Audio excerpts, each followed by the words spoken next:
আজকের পর আমার আব্বার আর কোনো কষ্ট থাকবে না, এ মানে বোঝেন?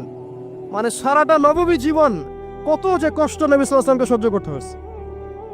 আজকে জান্নাতে যাওয়ার দিন, আজকে আর তোমার আব্বার কোনো কষ্ট থাকবে না। এই মানুষটার যদি এই অবস্থা হয় তাহলে আমরা কি?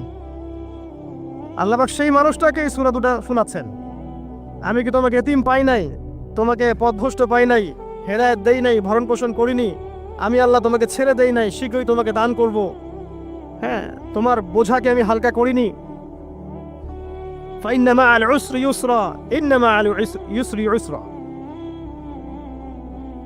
কষ্টের সাথেই স্বস্তি আছে, নিশ্চয়ই কষ্টের সাথেই স্বস্তি আছে। ফাইদা ফারাগতা ফানসাব ওয়া ইলা রাব্বিকা ফারগাব। যখন তুমি অবসর পাবে তখন তোমার রবের দিকে একনিষ্ঠ হও। এটাই বলতে চাচ্ছি আমি আপনাদেরকে, যে আমাদের উচিত